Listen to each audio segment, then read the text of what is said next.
Hello, welcome to this presentation.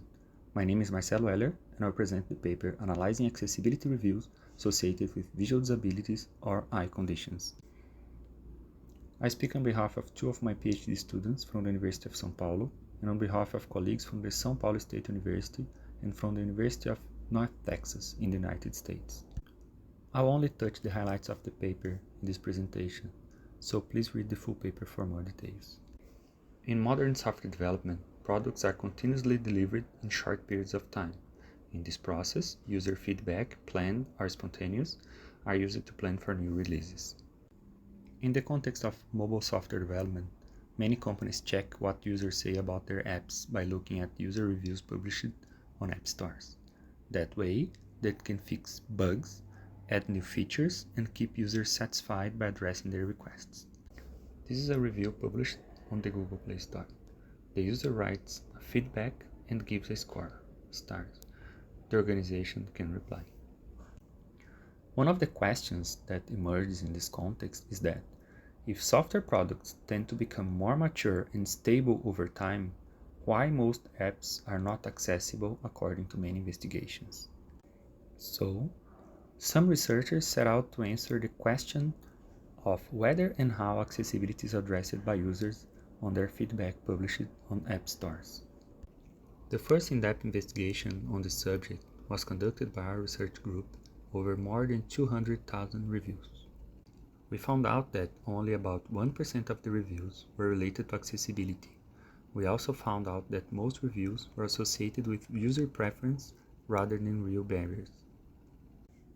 Following studies analyze smaller data sets of user reviews or used our dataset to train machine learning models to automatically identify accessibility reviews. Given that most studies in this field were conducted with small datasets and focused on general accessibility concerns instead of actual barriers, we believe that a more specific investigation was required. Even though accessibility may affect any user, poorly designed interfaces impose barriers mostly to people with disabilities. In our study, we analyzed accessibility reviews that report issues affecting users with visual disabilities or eye conditions because they are more likely to contain real barriers instead of users' preferences. In addition, we used a much larger dataset, 180 million reviews extracted from 340 very popular apps.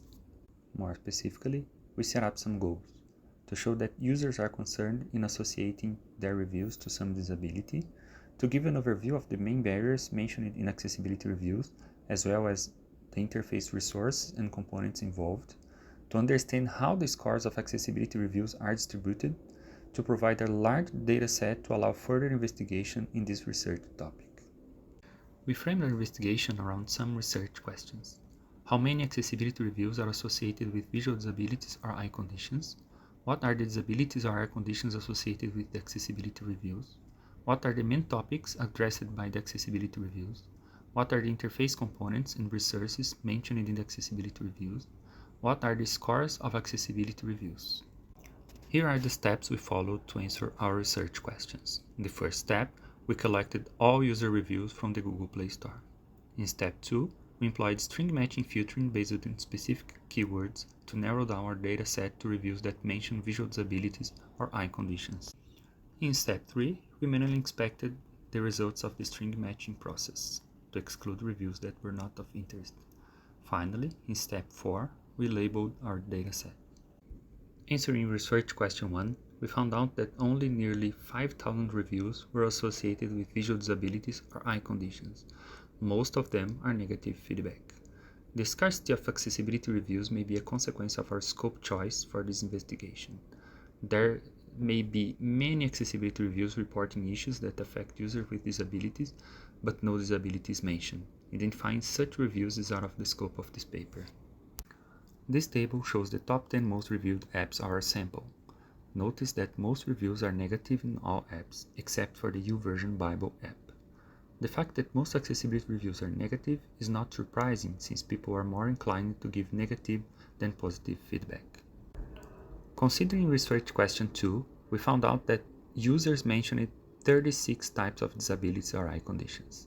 Visual impairment is by far the most commonly mentioned disability, followed by blindness and eye strain.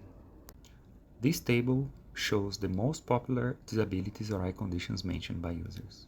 It appears that many users are concerned with linking their feedback with some visual disability or eye condition to make it clear they are facing real barriers, thus further motivating developers to fix the reported issues. While some users mention specific disabilities such as myopia, many of them employ generic terms such as visual impairment. Here are some examples of accessibility reviews associated with visual disabilities or eye conditions. I am colorblind and I can no longer see the pastel color icons. I hate it. Anytime you play a video, it automatically changes brightness to 100% and you can't change it. Having lattice degeneration, I keep my brightness below 25% to prevent me from going blind. I have issues seeing the skip ad button. I'm partially blind and it's hard to see the skip ad button and or I don't know where it is. Please make it bigger. This is discrimination against people who have disabilities. Concerning research question 3, we employed topic modeling to provide an overview of the underlying subjects associated with accessibility reviews. Accessibility reviews are grouped by similarity. For example, there are several reviews in which users mention features related to the font size. Or, another example, many users complain that they cannot distinguish colors in navigation maps, such as in Google Maps or Waze. It is important to mention that such topics are the result of an automated process.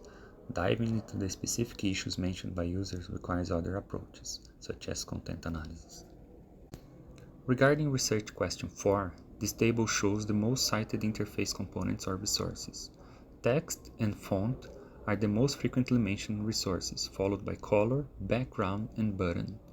This is an interesting result as it indicates which components might need more attention when one wants to develop an accessible app.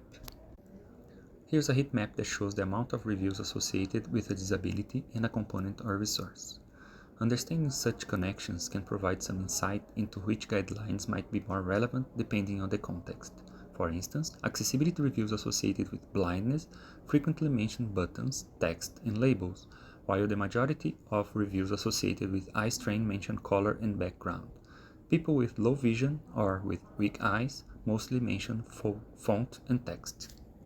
When it comes to scores, negative feedback tend to be associated with low scores, and positive feedback tend to be associated with highest scores. The same pattern was not observed in previous studies, where the scores of both negative and positive reviews followed almost the same distribution. Moving toward the end of this presentation, here are some concluding remarks. Accessibility reviews are a great source of information for who wants to gather feedback from users. Users need to be more precise, otherwise their feedback might not be useful. Many users only say that, for example, the app is not accessible, but no detail is provided. Unfortunately, accessibility reviews are scarce, as users do not leverage feedback mechanisms for some reason. The scarce number of accessibility reviews may not be enough to drive the accessibility evolution of mobile apps, even when results show that happy users are prone to give high scores and unhappy users tend to give low scores to the evaluated app. Here are some future work we intend to do. Conduct content analysis to extract valuable information from our dataset, use machine learning algorithms to find similar reviews that do not mention disabilities, further explore topic modeling considering different dimensions of analysis, devise an interactive guideline based on accessibility reviews, understand users' perceptions regarding accessibility evolution. Thank you for your attention, and again, I recommend you to read the full paper. Bye.